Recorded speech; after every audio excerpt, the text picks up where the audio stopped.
ಹೆಂಗೆ ಕೈಗೆ ಕೆಸರ ಹತ್ತಿಲ್ಲ, ಮೈಗೆ ಭವರ ಬಂದಿಲ್ಲ, ತಲೆಗೆ ಟಾವೆಲ್ ಕಟ್ಟಿಲ್ಲ, ಸನಕಿಗೆ ಉದಲಿ ತೊಗೊಂಡಿಲ್ಲ, ಮಣ್ಣಿನ ಜೊತೆಗೆ ನಿಶರ್ ಜೊತೆಗೆ ಬೆರೆತಾಗಿಲ್ಲ, ಎ ಸಿ ರೂಮ್ನಾಗ ಕುಂತ ಸತ್ಕಾರ ಮಾಡ್ಕೊಳ್ಳೋ ಅವಂಗೆ ರೈತ ಹೆಂಗೆ ಅಂತಾರಪ್ಪ ಜೀವನದಾಗ. ಒಬ್ಬ ವಿಜ್ಞಾನಿಗೆ ಪ್ರಯೋಗಶಾಲೆ ಇದ್ದರೆ ರೈತನ ಪ್ರಯೋಗಶಾಲೆ ಯಾವುದಂದ್ರೆ ವಿಸ್ತಾರವಾಗಿರ್ತಕ್ಕಂಥ ನಿಸರ್ಗವೇ ಪ್ರಯೋಗಶಾಲೆ ಇವತ್ತಿನ ದಿನ ಅಲ್ಲ. ಮೇಗೆ ಅವ ಏನೂ ಹಚ್ಕೊಂಡಿಲ್ಲ. ರೈತರೊಳಗೆ 3 ಪ್ರಕಾರ ಅದಾರ ನೋಡಿ. ನೀವು ರೈತರಾದ್ರೆ ಹೇಳ್ತಾನೆ, ರೈತರೊಳಗೆ 3 ಪ್ರಕಾರ ಅದಾರ.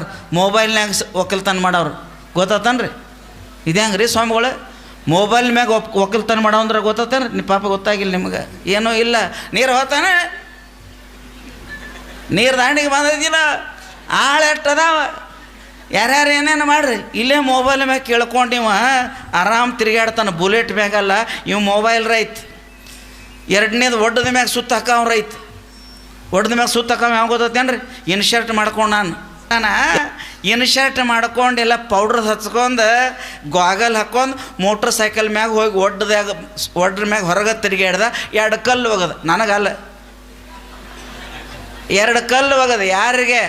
ರಾತ್ರಿ ನೀರು ಬಿಟ್ಟಿದ್ರು ಕಬ್ಬಿಗೆ. ಈ ಕಲ್ಲು ಒಗದ ಕೂಡಲೇ ಅದು ಡುಮ್ ಅಂತ ಆವಾಜ್ ಬಂದ್ರೆ ಎಲ್ಲ ಸಾಲಿಗೆ ಹೋಗೈತಿ ಅಂತ ಮತ್ತೆ ಬಸ್ ಸ್ಟ್ಯಾಂಡ್ಗೆ ಬರೋಣ. ಒಡ್ಡದ ಮ್ಯಾಗ ನಿಂತು ಕಲ್ಲು ಒಗದ ನೀರು ಹಾಯ್ತಾನಂತ ಮಾಡವ ಇವೊಬ್ಬ, ಮೊಬೈಲಾಗ ನೀರು ಹಾತಾನಂತ ಇನ್ನೊಬ್ಬ. 3ನೇದ ಒಬ್ಬ ಅದಾನ, ತೋಳ ಏರ್ಸ್ಯಾನ, ಟಾವೆಲ್ ಬಿಗದಾನ, ಮಸ್ತಂಗಿ ಶಿಸ್ತಂಗಿ ಗಂಡಗಚ್ಚಿ ಹಾಕಿ ಬಗ್ಗಿ ಅಕ್ಕ ಸಾಲಿನಾಗ ಓಡಾಡಿ ನೀರು ಹಾಸಿ ಗುದ್ಲಿ ಸನ್ಕೆ ತೊಗೊಂಡು ಓಡಾಡಿ ನೀರ್ಲೆಲ್ಲ ಮೇಯೆಲ್ಲ ಬೆವ್ರಲೆ ತೋದದ. ಹಂಗೆ ಮೇಯೆಲ್ಲ ಬೆವ್ರಲೆ ಹಿಂಡಿ ಮಸ್ತಂಗಿ 4 ರೊಟ್ಟಿ ಒಡ್ಡದ ಮ್ಯಾಗ ಕುಂತ ತಿಂತಾನಲ್ಲ, ಅವು ನಿಜವಾಗಿರ್ತಕ್ಕಂಥ ರೈತರು. ಈಗಿನ ದಿನಮಾನದೊಳಗೆ ನಾವು ಹೆಂಗ್ರಿ ಅಂದ್ರೆ ಹೊಲದಾಗ ಹೋಗಿಲ್ಲ, ಎಲ್ಲ ಬಸ್ ಸ್ಟ್ಯಾಂಡ್ದಾಗ ಹೆಂಗಾಗತ್ತದ ಒಕ್ಕಲತನ ಜೀವನದಲ್ಲೇ. ಅದಕ್ಕೆ ಇರಬೇಕು ನಮ್ಮ ತಾಯಿಗಳು ಮನೆಗೆ ಒಂದು ಸುಂದರವಾಗಿರ್ತಕ್ಕಂಥ ಮನೆ ಮುಂದೊಂದು ಆಕಳು ಇರಬೇಕು. ಮನೆ ಮುಂದೊಂದು ಆಕಳಿದ್ರೆ 12 ಎಕರೆಗೆ ಏನೋ ರಾಸಾಯನಿಕ ಹಾಕ್ಲಿಕ್ಕೆ ಹೋಗಬೇಡ್ರಿ. ಜರ್ಸಿ ನಿಮ್ಮ ಅಲ್ಲ. ಯಾರು ಜರ್ಸಿ ಆಕಳು ಹಾಲು ತಿಂತೀರಲ್ಲ ಶುಗರ್ ಆಗ್ತದೆ, 2ನೇದು ಕ್ಯಾನ್ಸರ್ ಆಗ್ತದೆ, 3ನೇದು ಮಕ್ಕಳಾಗಂಗಿಲ್ಲ. ಒಂದು 4 ವರ್ಷ ತಿಂದ ನೋಡ್ರಿ. ನಮ್ಮ ದೇಶದೊಳಗೆ 101 ಜಾತಿಗಳಿದ್ದು ಒಟ್ಟು 32 ಉಳಿಸಿದ್ರು. ಕ್ರಾಸ್ ಮಾಡಿ ಹಾಲು ಹೆಚ್ಚು ಮಾಡಿದ್ರು.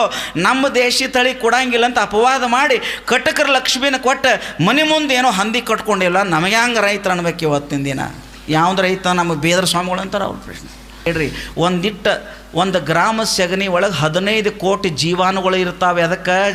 ಅದಕ್ಕೆ 10 ಮಿನಿಟ್ ಮೈ ಮ್ಯಾಗ ಕೈ ಆಡಿಸ್ರಿ, ಅದ್ರ ಸಂಪರ್ಕದೊಳಗೆ ಇರ್ರಿ, ನಿಮಗೆ ಎಂಥ ಶುಗರ್ ಬಿ ಪಿ ಇದ್ರೆ ಕಡಿಮೆ ಆಗ್ತದೆ. ನಮ್ಮ ತಾಯಿಗಳು ಹೇಳ್ತೇನೆ, ರಕ್ತ ಕಡಿಮೆ ಆಯಿತು, ಪಾಯಿಂಟ್ ಕಡಿಮೆ ಆಯ್ತು, ಏನೂ ಬೇಡ. ರಾತ್ರಿ 1 ಬಟ್ಲು ಹಾಲು, 1 ಚಮಚ ಅರಿಶಿನ ಪುಡಿ, ಮಧ್ಯಾಹ್ನ 1 ಗ್ಲಾಸ್ ಮಜ್ಜಿಗೆ ಕುಡಿರ್ತಾಯಿ, 12 ಪಾಯಿಂಟ್ ಮ್ಯಾಗ ರಕ್ತ ಹೆಚ್ಚಾಗ್ತದೆ. ಇಲ್ಲಿ ಪಾಕಿಟ್ ಹಾಲು ತಿನ್ನತ್ತೀವಿ ಎಲ್ಲರೂ. ಹತ್ರ ಹಂಬ ಆಯ್ತೋ ಗುಂಬ ಆಯ್ತೋ ಏನೋ ಗೊತ್ತಾಗವಾತು, ಎಲ್ಲರೂ ಅದನ್ನು ತಿನ್ನಕತ್ತೀವಿ. ಮನೆಗೆ ಒಂದು ಒಳ್ಳೆಯ ರೀತಿ ಆಕಳ ಇರಬೇಕು. ರೈತರಾದವ್ರ ನಿಮಗೊಂದು ಎಲ್ಲರಿಗೂ ಒಂದು ಮಾತು ಕೇಳ್ತೀನಿ. ನೀವು ಅಕಸ್ಮಾತ್ ಇಟ್ಟೆಲ್ಲ ದೊಡ್ಡ ರೈತರಿದಾರಲ್ಲ, ತರಕಾರಿ ಪಲ್ಯ ತರಾಕ, ಮೆತ್ತಿ ಪಲ್ಯ ತರಾಕ, ಬೆಂಡಿಕಾಯಿ ಬದನೆ ತರಾಕ ನೀವು ಧಾರವಾಡಕ್ಕೆ ಹುಬ್ಬಳ್ಳಿಗೆ ಹೋಗ್ತೀರಿ ಅಂದ್ರೆ ನಮ್ಮ ಜೀವಕ್ಕೆ ಏನಾಗಬೇಕು? ಮುಂದಿನ ಹೇಳಬೇಡ ಅಲ್ಲ, ಆಗಬೇಕು. ನಮ್ಮ ಜೀವಕ್ಕೆ ಏನಾಗಬೇಕು? ಸಿಟಿ ಒಳಗೆ ಹೋಗಿ ತರವ್ರು ಇವರು. ನೀವು ರೈತರಲ್ಲ. ನಮ್ಮ ಅಜ್ಜಿಗಳಿದ್ರು, ನಮ್ಮ ಹಿರಿಯರು ಇದ್ದರು. ಹಿತ್ತಲಾಗ ಬಚ್ಚಲು ನೀರು ಬಿದ್ದ ಜಾಗದಾಗ ನಮ್ಮ ಹಿತ್ತಲೊಳಗೆ ಬೆಂಡಿಕಾಯಿ ಬೆಳಿತಿದ್ರು, ಚೌಳಿಕಾಯಿ ಬೆಳಿತಿದ್ರು, ಮನೆಗೆ ಬೇಕಾದಂಥ ತರಕಾರಿ ಬೆಳಿತಿದ್ರು. 100 ಎಕರೆ ಜಮೀನು ಮಾಲಕ, ಎಲ್ಲ ಕಡೆ ಕಬ್ಬಾನ ಹಚ್ಚಾನ. ಮನೆಗೆ ಬೇಕಾದಷ್ಟು ಜ್ವಾಳ, ಮನೆಗೆ ಬೇಕಾದಂಥ ಕಾಳು ಕಡಿ, ಖಮ್ಮಂದು ಒಂದಿಟ್ಟು ಆಕಳಿ ಸಗಣಿ ಹಾಕಿದ ಚಲೋದಂಥ ಒಂದಿಟ್ಟು ತರಕಾರಿ, 4 ಕಾಯಿ ಪಲ್ಯ ಸ್ವಂತ ಮಾಡಲಾರ್ದಂಥ ವ್ಯವಸ್ಥೆ ಇರಲಾರ್ದ ಮನುಷ್ಯ ಇವತ್ತಿನ ದಿನ ಚಲೋ ರೈತ ಹೆಂಗೆ ಅನಿಸ್ಕೊಡ್ತಾನೆ ಇವತ್ತಿನ ದಿನ ಹೇಳೋದು.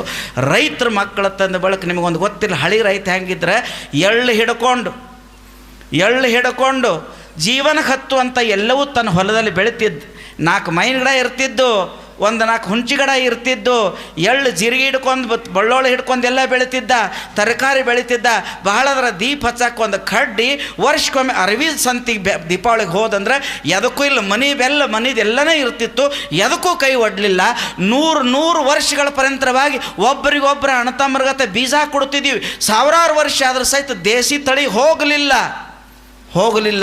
ಅದರೊಬ್ಬ ಭೂಮಿ ಒಳಗೊಬ್ಬ ದುಡಿಯುವಂಥ ರೈತ ಒಬ್ಬ ರೈತ ಒಬ್ಬ ಔಷಧ ಅಂಗಡಿಗೆ ಹೋಗಿ ಯಾವ ಔಷಧ ಯಾವಾಗ ಹೊಡಿಬೇಕು, ಯಾವ ಬೀಜ ಬಿತ್ತಬೇಕಂತ ಕೇಳ್ತಾನೆ. ರೈತ ಅದಾವ ತೆಳಗೆ ನೆತ್ತಿ ಕೇಳ್ತಾನೆ. ಅಂಗಡಿಯ ನಾವು ಹೇಳ್ತಾನೆ ಒಂದಿನ ಹೊಲದಾಗ ಹೋಗಿಲ್ಲ, ಅವಂದು ಕೇಳ್ಬೇಕು ನಿಂದು ಚಲೋ ಹೆಂಗೆ ಆಗೋದೈತಿಪ್ಪ.